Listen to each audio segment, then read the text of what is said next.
All right, everyone. I'm getting a couple of questions about how you should write and what you should write in these sections of the grant applications. So I just want to go ahead and make sure that we're all kind of on the same page. And literally, what I will say is that if you want to know what page we're on, you should always refer back to the RFA.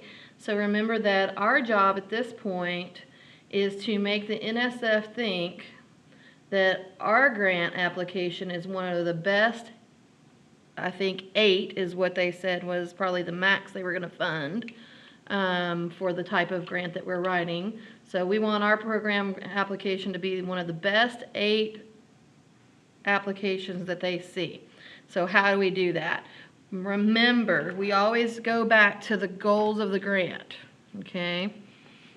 So the goals of their agency, which will be in the RFA. So I wrote this on the D2L, but just remember that the purpose of this RFA is to make sure that we instill new content knowledge, right, for STEM. And it can be whatever areas of STEM. We haven't really narrowed that down. We've kind of talked all over the place. So it looks like one of your areas is physics. It looks like one of your areas is astronomy because I see the field trips. I'm not sure what all areas we want. I haven't heard anybody really throw out college professor names or anything like that. So, but whatever it is, we need to make sure we are instilling content knowledge in students and teachers and that we're increasing their interest, again, in STEM, right? Both of these are in STEM. We need to make sure we're doing that. We're pretty certain that our workshop followed by a field trip model will do both of those, and that we are pushing students, not pushing, but we're trying to get them interested in an education that will lead to a STEM career, right? And of course, they're wanting those underrepresented groups. So this is minorities, this is females in STEM. So anything that you can write up as you're writing about, particular recruitment processors or whatever. That's why some of the discussion questions I've had you looking at for a while are, how are we going to get more girls in here, basically? And as everyone at this point in the course is a female, I think it's probably near and dear to most of our hearts that we understand that it can be difficult as a female in one of these areas, and we need to help smooth that pathway and bring more into the fold, so to speak. So that's one of the things that I really like to look at is what is the goal of the RFA? Because I'm going to tell you, no matter how much we want to go to Six Flags and take these students to do stuff, or how much we want to go to NASA, or how much we want to go to the robotics place, whatever it is, no matter how much we want to do those things, if we can't convince NSF that what we're doing, and that's what I'm going to talk about next, ties in with their goals better than everybody else that's writing one of these grant applications, then we're not going to get the money, and that's what it boils down to, right? So the second thing I really keep in mind is the participants I'm after. So if it's your school district and there's a lot of, say, Hispanic females that are in my classes that would really benefit from this after-school 9-month program where we're going to introduce them to all kinds of cool stuff, then keep those participants, those particular girls even, in mind when you're writing stuff. Oh, this will benefit them so much. Oh, they're going to do so well with this. They're really going to love that trip to Six Flags, and they're going to learn a lot, So think about that, the participants and the activities. So everything that we write should be in the mode of why are our activities the best activities for NSF to spend their money on, right? So they're going to give us a ton of money, And they're going to want to know that A, we are using it appropriately, and B, we are using it appropriately to reach their goals. So we have to convince them of why we're the best bang for their buck, so to speak. All right. So as I go back to the NSF RFA, I've been looking, and if you'll remember, I told you for our first steps, we were just going through page 8, right? And then we started looking a little bit farther. So now we've been talking about all these things that are on page 10 and 11. So I'll go into that a little more in a second, because I think that's really going to help you see how you want to, what you want to write and how you're going to do it. But I want to finish out this grant RFA so that we know what all the parts are. So as I get on to page 11, after the description of all the things that we're going to write, I see again that they want to make sure I know that you have to submit through Fastlane or research.gov or grants.gov. That's a requirement for this grant. And for our purposes, if we're submitting through the university, they have grants people over in the library and the BA building that's what they do. So they will take whatever we have, they'll take our budget numbers and crunch them, they'll take our description of the program and all that. They'll make it a little better. They'll edit it, you know, if we have bad grammar or whatever, and then they'll copy, cut, and paste and put that into the Fastlane. So we're not going to have to worry about that, except that the due date on this is August 14th. So if we wanted to actually submit this year, we would want to make sure that we had this to the grants office at least 2 weeks in advance. So that seems like a long time away, August 14th, but I'm looking at the calendar. It's the end of June now. July's got July the 4th in there, and we need to have this to them by August 1st. So if you guys wanted to try for a submission for this, and I'm not pushing you either way, but if you wanted to, there's actually still a lot of work that's going to have to be done after we get through with this course, but you could try for a submission, and we would want to make sure we got it to them by August 1st. So that would only give us the month of July to hammer out the rest of stuff. So even though we started this at the beginning of June and it seemed like August 14th is so far away, it's really not. Okay, on page 12, it says merit review principles and criteria. This is how they're going to decide. So if we were going to submit this, we would really want to look at what they're really after. So it says all NSF projects should be of the highest quality and have the potential to advance, if not transform, the frontiers of knowledge. So they don't just want to know we're taking our kids to have fun. They want to make sure our kids are getting some really great knowledge out of it, and maybe even the fact that we're, you know, doing these activity-based things in our field trips that tie in with the knowledge, that might really, really help them. So if we were going to submit, we would want to make sure that we're doing all of these things, merit review criteria. That's how they're going to give out the money, and we would want to make sure that we're hitting all of those things. Okay. Intellectual merit is one of the things. So the criterion encompasses the potential to advance knowledge. We think we've got that covered, but who knows? And then broader impacts. The broader impacts criterion encompasses the potential to benefit society and contribute to the achievement of specific desired societal outcomes. So the idea here being that you know, why do they want more women in STEM? Why do they want more minorities in STEM? How does that benefit society, and how is that going to benefit future generations, and how is that going to benefit the educational system in general?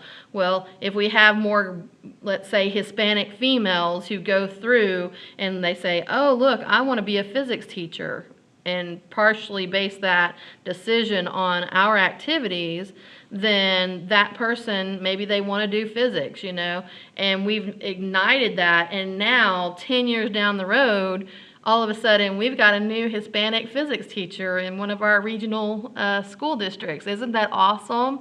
Look at the role model that is for all those Hispanic females who maybe don't think they can do it. Now, hey, look, I've got a great role model. There she is. And that can be one of the impacts that we have, which is really amazing.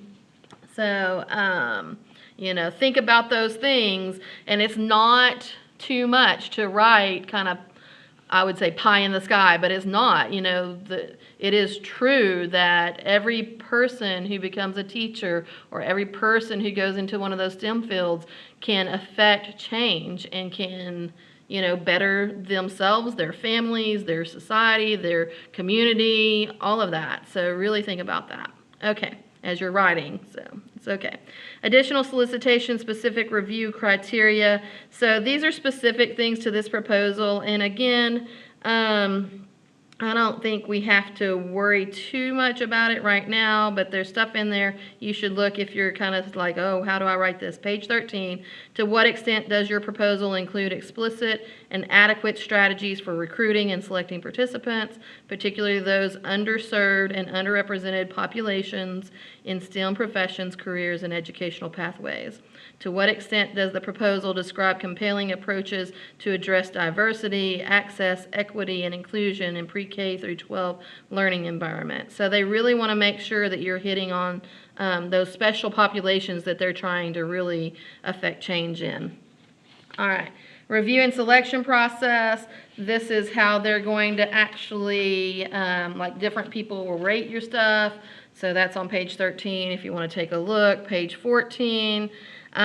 This is after you submit the proposal, they will notify you, okay, one way or the other. Your proposal has been accepted, or your proposal has been accepted with modifications, or we don't like your proposal, try again next year. It probably won't say that, but it'll say, no, you're not accepted, but, we highly recommend that you reapply for the next round or whatever, okay. So all of this on page 14 is talking about after you submit and after you're accepted, award conditions, reporting requirements. So you got to do paperwork, of course, and they have particular people you want to contact about stuff. And then the very last page here, page 15, well, it's not very last, but getting close, is all about background information. So about the NSF in general, like what are their goals in general, why are they doing this, how are they set up, and how do they have the money for this, and how are they giving it. And then the very last page is legal speak, so Privacy Act and stuff like that.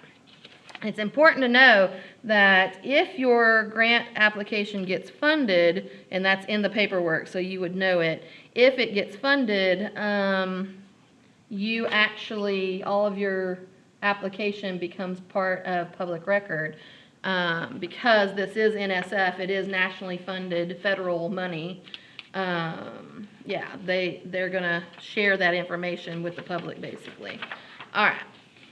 So on to the actual sections of the grant and what you should be looking at and writing and all of that.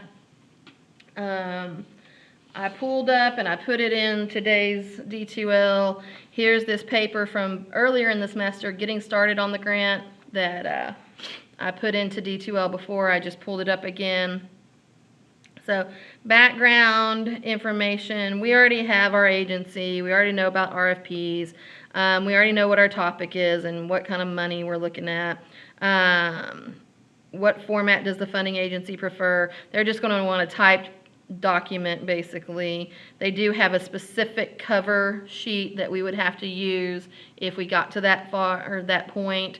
That's something that would come in at the end. They do want a specific, like, one-page summary. I call it the abstract for the grant. If we get to that far and we want to submit, then that's always one of the last things that I do, because I want to make sure that I hit all the high points, so to speak.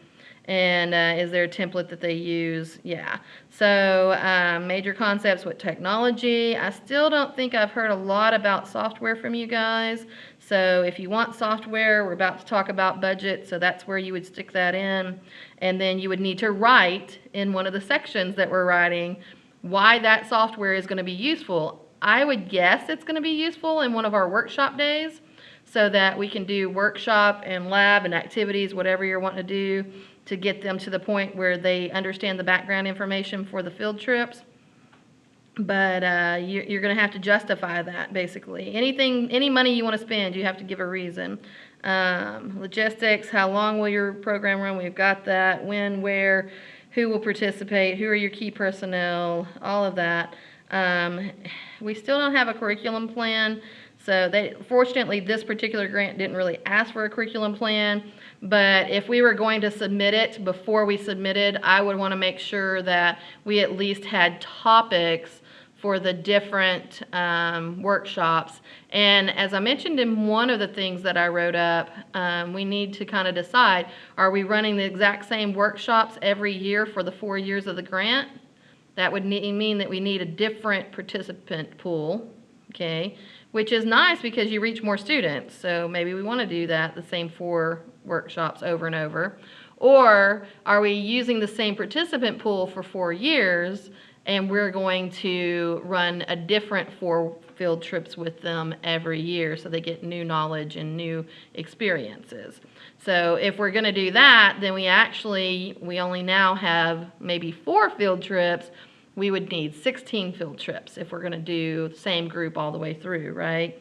You might be able to rerun like 1 or 2 of them every once in a while, like the NASA trip or the Six Flags trip, but you wouldn't probably want to do that every year, right? So, all right, key personnel and the budget. Okay, I'm going to talk about those. Let me look more in depth into the actual writing of this. So I think that this will help us see what they want. So they've got a cover sheet. We're going to wait for that. I'm just giving you the sections that they want. They want a project summary. This again is that 1 page, waits till the end. So both of these wait until the end, which is nice for us right now, because if we don't move forward with submitting this grant proposal, then we don't have to do those 2 things, which is cool. Okay, and then here's what it says. So I've just got you guys thinking about the different sections, but here's what it really looks like. The project description. This is the 15-pager that we're all going to work together. And what it says is, this section is limited to a maximum of 15 pages. A proposal must respond fully to the ITEST program description in this particular part of the solicitation. The project description must address the following elements in any order. And normally it'll say any order, but I would do it in the order that they put it because that's what they think is the most logical. So number 1, this is the project overview. Okay. So this is one of the individual content or pages that you guys are supposed to be working on. So the project overview, let's talk about that. It says overview, rationale, and importance. The proposal must show how the project addresses critical STEM educational needs. Okay, so STEM ed needs. Okay, so as you're writing, make sure you write about these things that they're saying it must show. The potential for intellectual merit and broader impacts within the context of the ITEST purpose. So, what benefit? What that means. And it's not just to participants, but they're saying broader impact. So that's even to society. So this could be one of those areas where you could kind of expound and really talk yourself up here, right? Okay, and this isn't just on whichever individual picked this section, because if they don't get all of this in there, you guys are going to edit and add, right? So we'll all be working on this. So just because this isn't your section doesn't mean ignore what I'm saying. The proposal provides an overview of the project goals and objectives. What are we trying to accomplish here? It's not just to get to go do a cool field trip or 2. We actually want the students to learn stuff. We want them to be interested. And a rationale for how the work will improve knowledge of and interest in STEM. How will it improve knowledge and interest? I mean, that's the whole gig, right? So you should actually write a sentence that says something to the effect of, this grant proposal will improve knowledge in STEM through blah, blah, blah. So it could be like specific curriculum workshops or something like that. So this is, I mean, your sentence should literally address exactly what they're asking us here. Okay. Rationale for how STEM career pathways for students and advanced teachers' understanding of STEM and content and career pathways. So it needs to be both students and teachers. And they mentioned both, so we need to address both. Okay, make sure we talk about how we're going to help the teachers also with their understanding of STEM content and career pathways. Maybe some teachers just don't know that there are people who actually work, you know, go through this STEM stuff and then go and work for NASA or whatever. So, you know, they may think that's pie in the sky thought. Nobody goes and works for NASA. You got to be special. Well, that's not true. It's anybody. So there's lots of jobs there. The proposed work addresses how the planned STEM education innovations differ from existing practices. So how is it different?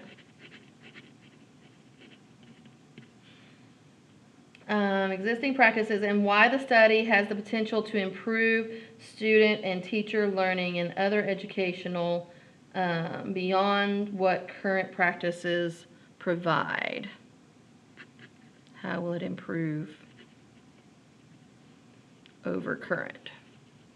That's what I'm going to put.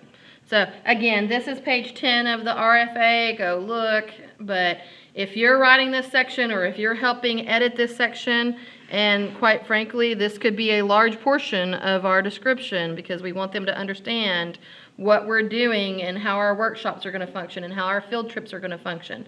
Now, they don't have this in here, but I think that a timeline might be useful too because that's why I put the timeline in D2L, right? So it doesn't have to be as detailed as what that is in D2L, but a basic idea of how our grant is going to work, that it needs to go in our program description.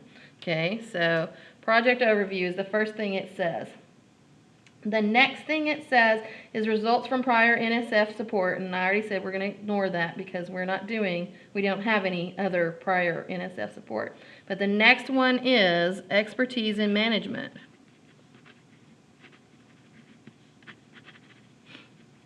Okay. And I don't remember who's supposed to be writing this section, but it doesn't matter because we're all responsible. We're all going to make sure that things get said. So the first person's just starting us out, right? Get something on the paper, and then the rest of us are going to chip in and help. So expertise in management. The project team should reflect the types of expertise needed to successfully implement and manage the project. So what or who is needed to run the grant, the workshops, and the field trips. Okay, I've been bugging you guys for people's names. Now, if we don't have that information, y'all don't know exactly who you want to throw in there, then we can just say a physics faculty member, and that's okay. And what I'm going to do is in a second when I pull up the budget, I'm going to show you what I think people are going to want to be paid to do these things. Okay, so I'm going to talk to you about that. All right. Inside of here is the budget. PIs are encouraged to include funds in the budget. So, oh, did I finish that section? I'm sorry. Let me finish this.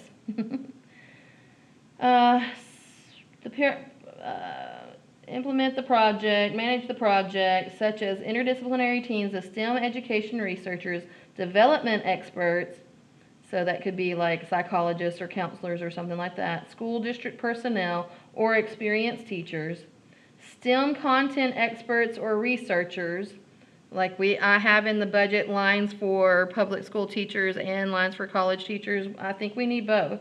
Researchers in career and workforce development, psychology, sociology, anthropology, or any other field related to their work. So if we had a counselor that's going to help them with college day, then we need to make sure we give that counselor some stipend in our budget. An advisory group or consultants who can provide guidance in research design and methodologies, including quantitative and qualitative research methods, implementation, or development of measurement instructions are highly recommended. Okay, so we haven't talked about that, but it's there, an advisory group. Now, An advisory group like this, we may only have them meet once a year, but it's highly recommended. So what do you think? Right? If you want their money, you should probably do what they highly recommend, so that, and that's just so that they know that you've got outside people, counselors and such, that are chiming in and helping you out. Okay? All right. There we go. Number 3 is the budget. Right now, the budget for us is a 3-page thing. We could probably tighten it down. One of the things that it says, it specifically says you are encouraged to include money in the budget for 2 people to attend the annual eye test PI meeting. Okay. Now, money in this in the budget to attend this annual meeting, it doesn't say where it is, but I assume that it's in Washington, D.C. Okay. So as we're looking at that, we probably need to do some rounding up on figures. Somebody can go Google real quickly what an airfare from Dallas to D.C. is. Probably like $800 or something. I don't know. It depends on which air you're flying, maybe 500. Anyway, we need air. We need to figure out, somebody might go and look at the iTest PI meeting and see if we can find out how long it is. It doesn't say, okay? It does say that it's annual, so that means we'll need to do this 4 times. So for every year, we need to do this trip, and it needs to be for 2 people. Each person needs their own hotel room. Each person needs food while they're attending this conference. So, air, hotel, metro passes, or other transportation while we're in DC, and food. Okay, I think that the per diem for food in DC is like $77 a day, which sounds high, but not whenever you start eating there. It's if you eat out at a restaurant and not just eating McDonald's or something, it gets expensive fast.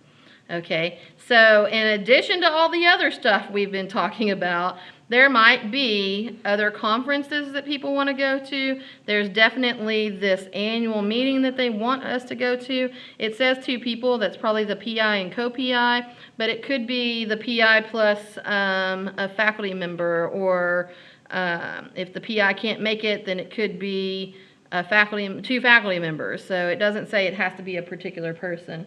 It is somebody who is a key personnel in the grant that's going to be involved in the running of the grant. So that needs to be in there. But this is still included in our 15-page. So somebody asked me, 15 pages, how are we possibly going to write it? Well, because we're writing the smaller sections and then we're going to put them into the 15. And once we do that, I think you're actually going to go, oh my gosh, I don't really have a lot here. Okay, another thing that they don't ask for, but a lot of grants do, is a budget narrative.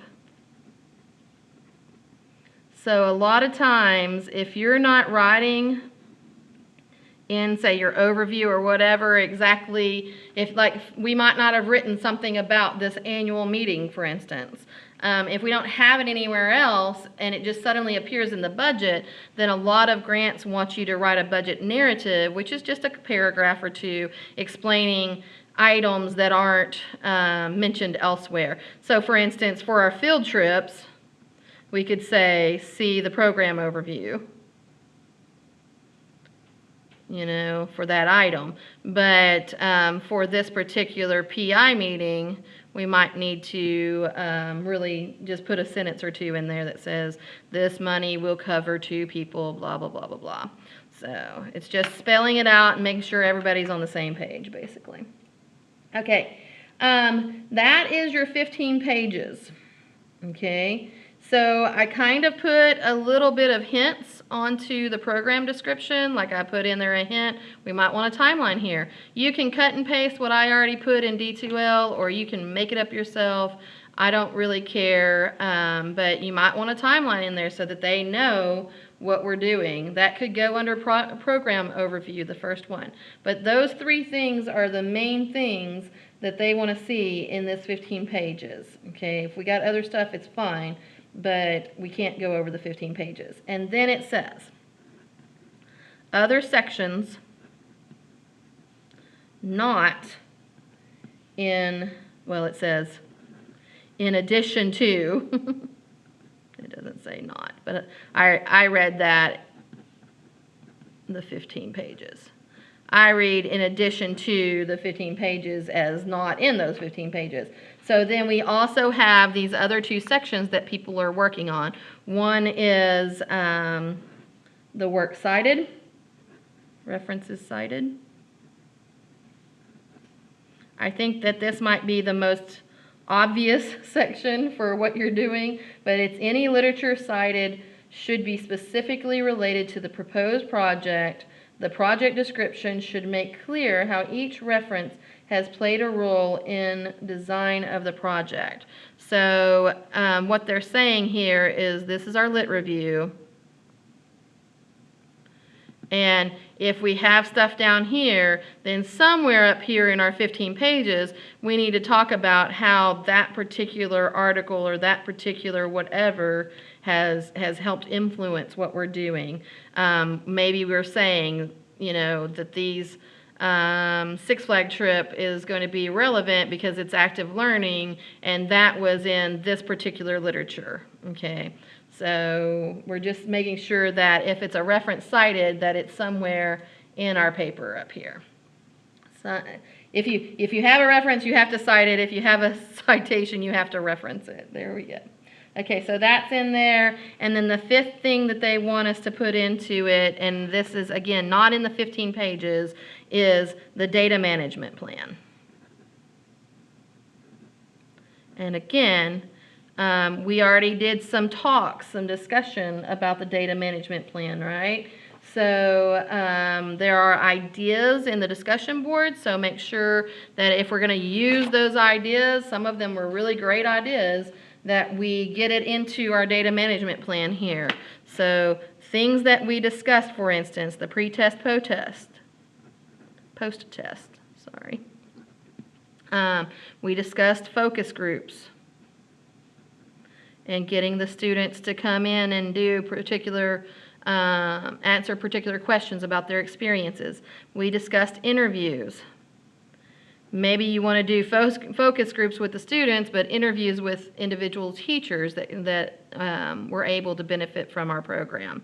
Somebody said control group, treatment group. So if you're in a public school district and one of your physics groups gets to go, and one of your physics groups doesn't get to go on our field trips, then the control group would be the group that doesn't go, the treatment group would be the group that gets to attend our Six Flags trip or whatever, and then we can compare their pass rates, as I think Brittany said that one, right? So control group, treatment groups. I don't remember what else you guys mentioned, but if there's other stuff in the discussion boards that we've been talking about or other ideas for how we will collect our data and analyze our data, what are we going to do with these things? The pre-test, post-test, for instance, we're going to compare. If they did something or if they didn't know something at the beginning of the thing, but now they know it, we're going to say, oh, 82% of our participants now understand what robotics are when they didn't understand that before. So that is increased knowledge in the STEM field, which directly ties to our goals. So it's important that we say those kinds of things. This is what we're looking at, and this is how it's going to play back to the goals of our program. So that's the data management plan. What it says in the RFA, I'm going to read that to you. Proposers should be I think it should be proposers should provide a detailed management plan.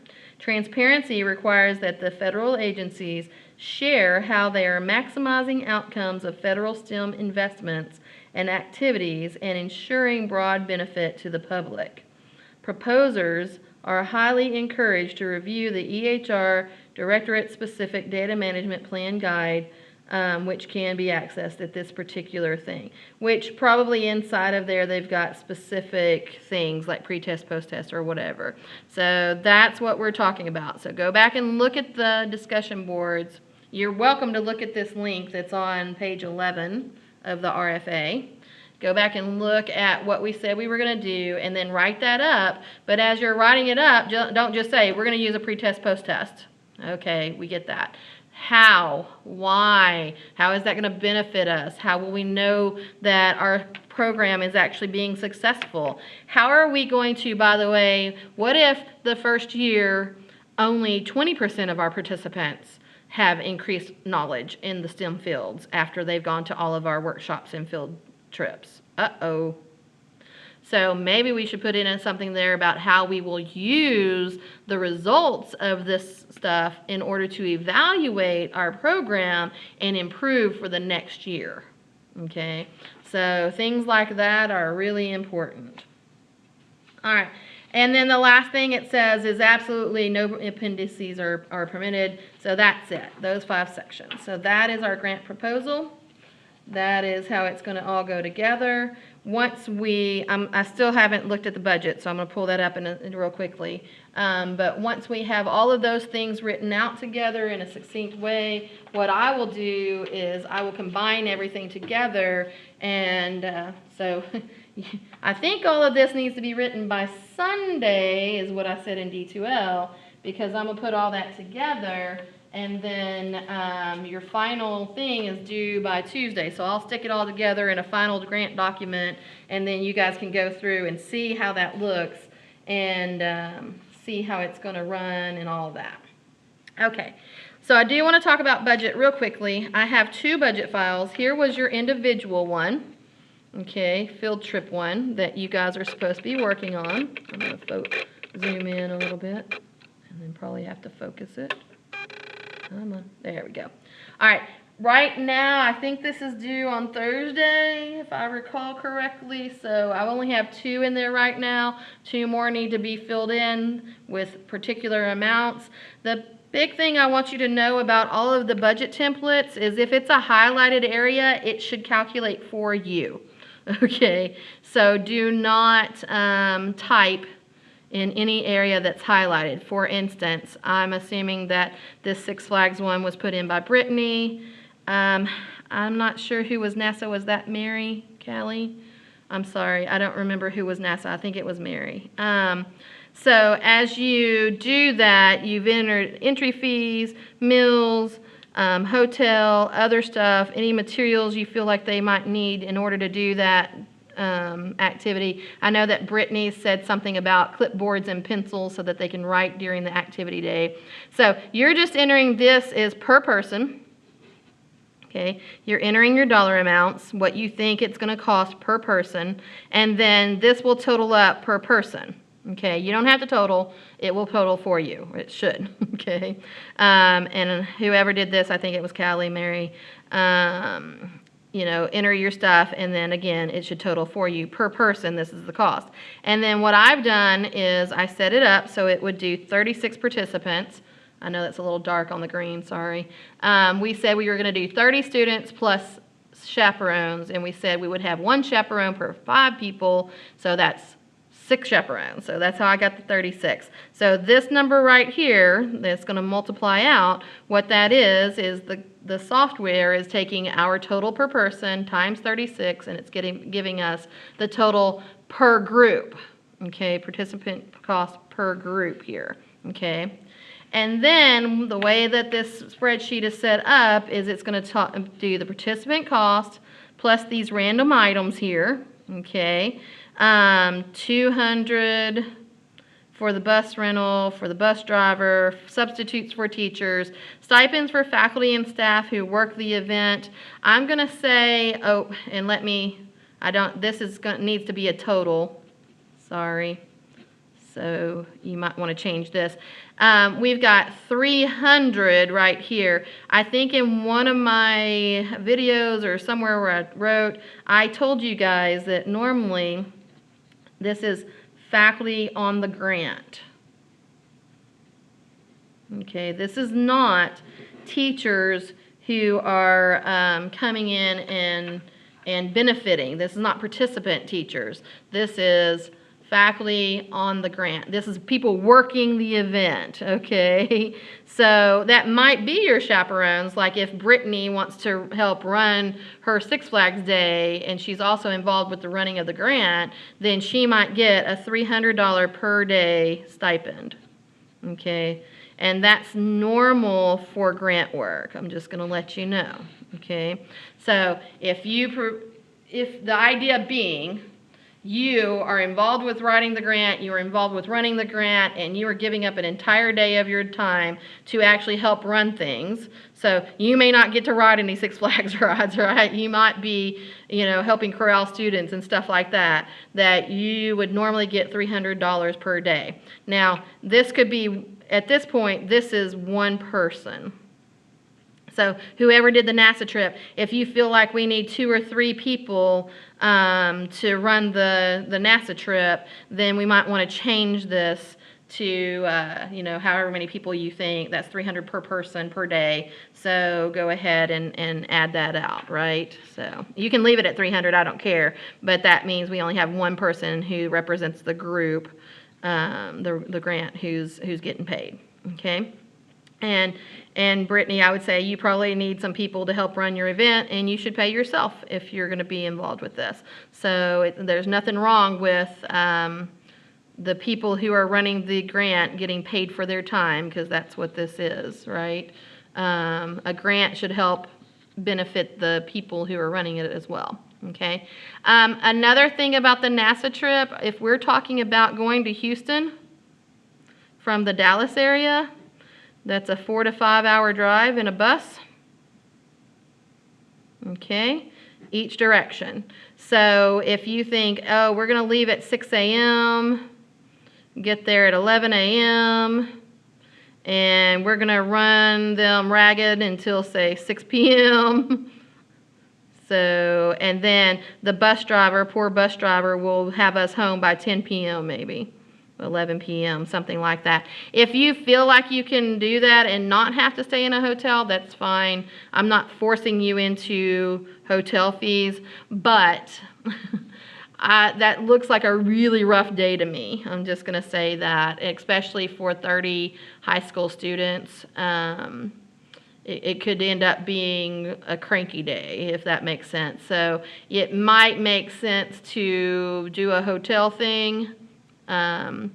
If you were going to put students in a hotel room, normally it's 4 students per hotel room. A hotel in Houston is probably going to cost us around $150 to $200. So divide that out amongst how much that will be per person.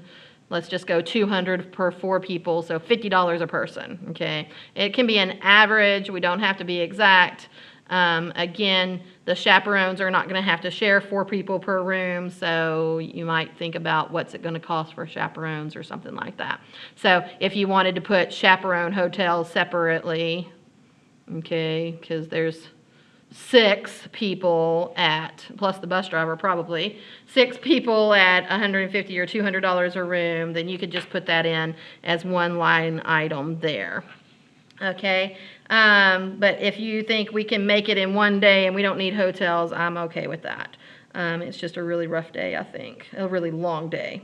All right, yeah, so that's what I'm thinking about this. I still need 2 more groups, 2 more trips, so you guys make sure you filled in your trips. And if you notice on the overall grant for the thing, what I've done is I've just put in a line item for the total, and again, the software will total this up for us, so we have a total for that particular field trip, that particular field trip, that particular field trip. So everybody will need to take their total from their field trip and enter it into the line for the total entire group, entire grant. So I've got 2 things. One is just for the field trips. We should have already done those, so hopefully everybody's already got a good grip on how much it's going to cost. If not, look at what we've already got here. Maybe that will give you a place to start from. And remember, it's okay if we kind of round up. So if we're just like, oh my gosh, like I'm gonna pick here, $39 per person. We could round that to 40, it's fine. And if we have a little bit of extra money in our budget, it's okay. You know, we will spend it somehow. So exact dollars aren't necessary. Don't spend too much time. Like I said, I would just guesstimate a hotel room in Houston's gonna be $200 and move on, okay? Don't spend too much time researching that. We don't wanna be crazy about it. We don't wanna say a clipboard is gonna cost us $20 whenever we can get a clipboard for $1. You know, we need to have really good number sense, but it doesn't have to be exact either. Okay, and then there's this other budget. I'm not going to spend a ton of time on this. I'm going to tell you that for purposes of our mock grant, I would be willing to be your PI, but for me to run this grant, it's going to cost you $10,000 a year for my stipend. Okay? I know, I'm not cheap. But I happen to know how much coordination it's going to take for somebody to do this. If you want a co-PI, I'm good with that. You know, like I said, you might pick Dr. Davis over in the astronomy department. She runs the planetarium, right? So she's probably going to want $10,000 also, just FYI.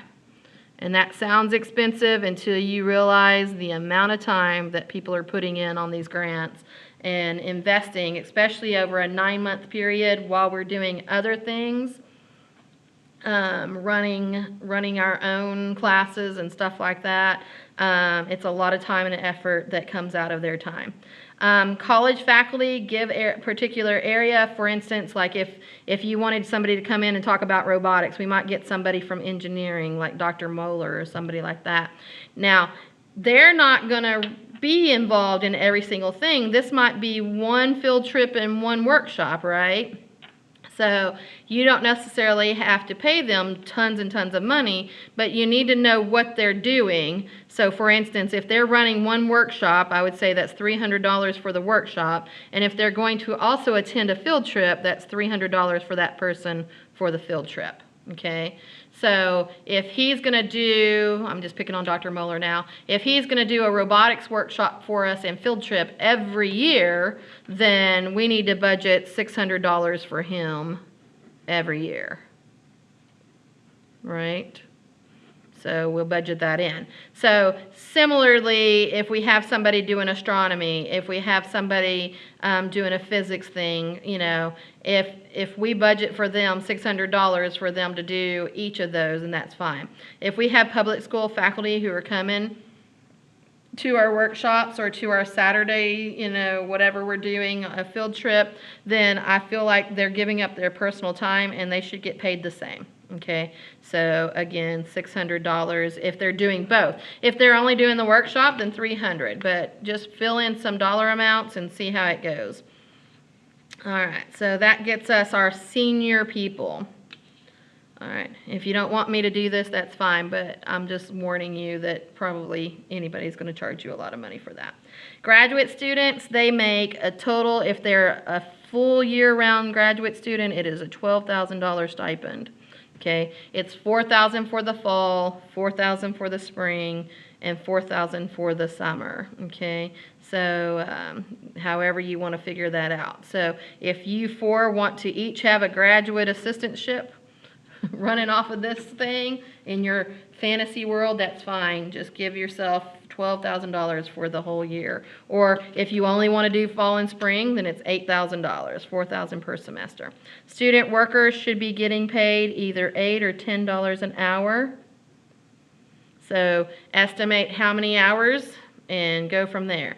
Again, these things, there's not a lot of room to spell it out in the budget.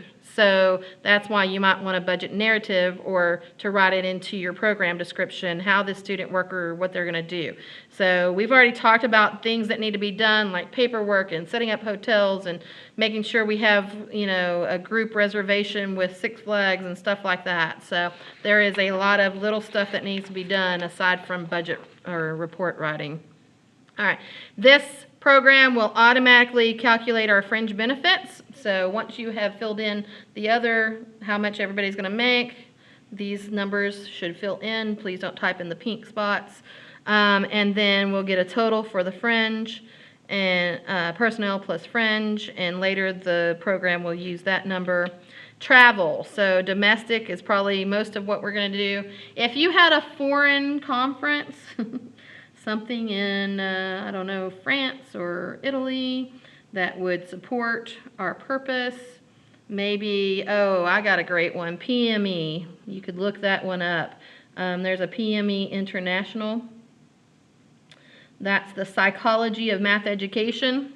That's probably a really great foreign conference. I'm not saying that the NSF is going to fund us to go to France or wherever the next PME is, but you know, if we wanted to take 4 or 5 people to France, then we would need to know what that's going to cost us. Remember, the total grant for the 4 years is $1.5 million. I don't think we're going to come close to that, even with, you know, extra spending. But if you want to write in a trip to wherever the next PME International is for however many of us you want to take, I am okay with that. You just need to kind of get me a good ballpark figure. I will take, say I did a 7-day conference in Hawaii. No lie, I attended the conferences. But we did a 7-day there, and it cost over $5,000. So they are not cheap. So the domestic one, for sure, we need to write in the PI meeting that they told us for 2 people, however much we think that trip to DC is going to cost us. Here's where you'll put in your field trips. So dollar amount for each year. Field trip 1, 2, 3, 4, and then stipends for teachers. So this is participant support. This is however many teachers we think are participating, you know, and that's totally up to you. If we got 30 students, I don't know, maybe we want to also bring in 10 teachers or 5 teachers to help improve their knowledge and interest in STEM fields. Again, stipends for them, they're just participants, they're not presenting workshops. It should not be $300, but you could probably pay them $100 a day to come sit in your workshop and they'd be happy. So that's a pretty standard, 100 or 150 per day. That's actually a really good rate for somebody who needs professional development anyway and is probably going to have to do workshops anyway. And then the last thing here is materials and supplies for running the grant, for running the labs and activities. Remember, if you need software, that should go in there. If you need probes, that should go in there. Anything for these labs and activities and workshops. Materials and supplies for college day. Maybe we want them all to get some kind of something, I don't know, but maybe we need something like that. Materials and supplies for the field trip. Recruitment costs. Do we need, I don't know, t-shirts or something to be able to recruit these people?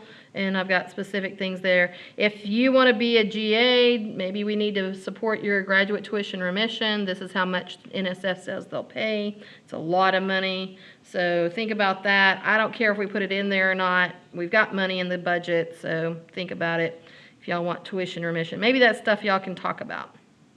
All right. So this will figure out the direct cost total. Indirect costs, they've got 57.8%, and normally that's not on salary and benefits. So I will figure out the indirect cost. That's a lot of indirect costs going to the university. So if our budget ended up being, say, $400,000, then we're giving over $200,000 to the university, which makes our total budget now be $600,000. So you can see how this indirect cost really bumps up our budget a lot. So we'll figure that out, but I need y'all to fill all this stuff in. I think the deadline for the overall grant budget, I think I put that for this Sunday. So you got to do those things by the deadlines or else I can't help you out. All right, just real quickly, here is what the current program description looks like. There's the other ones, like here's the program overview. Somebody wrote in here Brittany's part. I think that's funny, but they haven't written anything else. I don't know if that was you, Brittany. Anyway, so these are blank documents, and sometimes when a blank document just stares at you, it's frustrating. and you don't know what to write and it's overwhelming. So I would just say write something. Just start. If you need to, go back and take notes on this video and then start typing what I said, and then you can edit and you can improve it. So just get something in there and get started.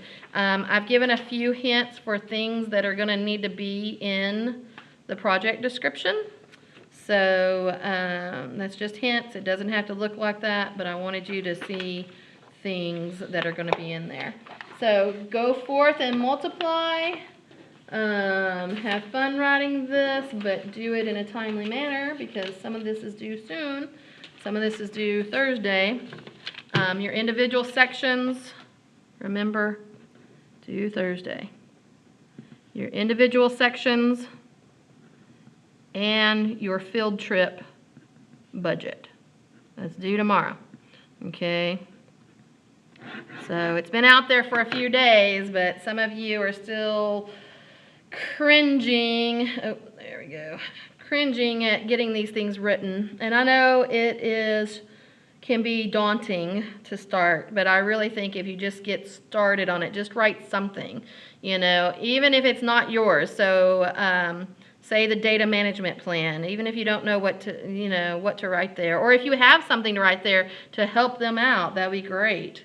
But even if it's like, the purpose of this grant was to increase the knowledge and blah, blah, blah, blah, blah. Okay, you can start it that way and then say, so we're going to do pre-test and post-test, and this is what that's going to look like. Just start typing. I know it's frustrating, but you can do it.